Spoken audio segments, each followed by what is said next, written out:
Hello, my name's Scott McAfee. I'm the sales manager for compact tractors for AGCO in Australia, and today we're just going to have a walk around on some of the features of the great little compact tractor, the Massey Ferguson GC1700.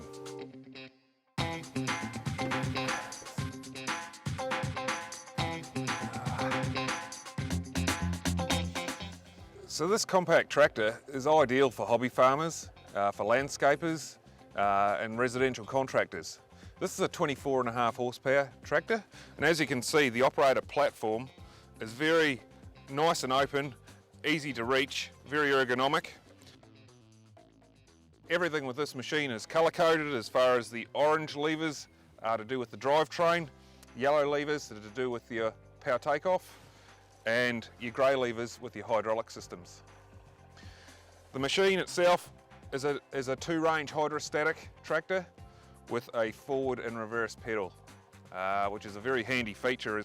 Now we have this machine is on ag tyres, so they're quite a wider than non-aggressive ag tyre, but they've got enough grip in order to get up steep hills.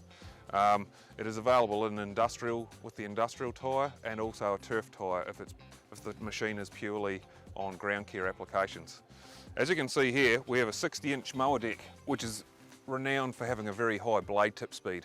If you've got a very high blade tip speed, that gives you a beautiful finish. So this machine produces a quality finish if you want to use it in and around the house or groomed gardens, or if you want to use it for out in the paddock, you could use a slasher on the back of it.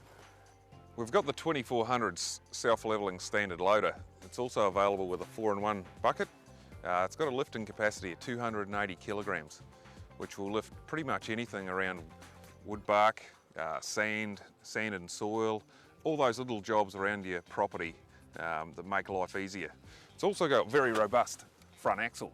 So when you're operating a front end loader, you've got to have a strong enough front axle to handle that front end loader. Also, the hydraulic flow rate is an excellent hydraulic flow rate in terms of it gives you a very responsive operating machine. So this is a great little tool to have on this machine. Let's have a look under the bonnet and see what drives this little beast. We've got a 3-cylinder diesel engine, a very torquey engine, which means it develops its horsepower at relatively low RPM. So at 2000 RPM, it's producing its maximum horsepower, which is not a lot of RPM and not a lot of wear and tear on the engine and not a lot of noise around the operator's ear. This tractor has got a 3-point linkage and power takeoff. So for operating implements, you've got a lifting capacity of 540 kilograms at the ball ends. So all those little odd jobs are all equipped to be handled with this little machine.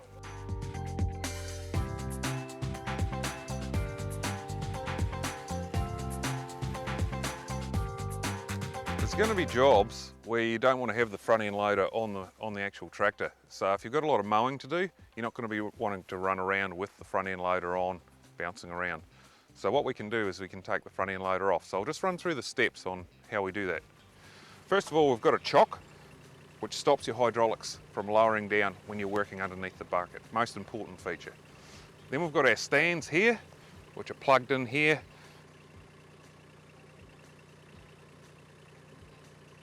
Lower the front end loader down onto the ground.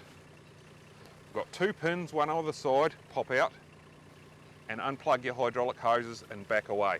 And it's as simple as that.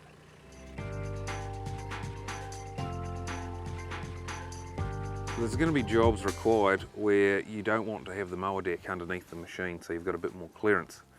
So the mower deck has cutting height from 30 mil to 120 mil, but say you're wanting to run a slasher or something in the paddock more so, then we need to remove the deck.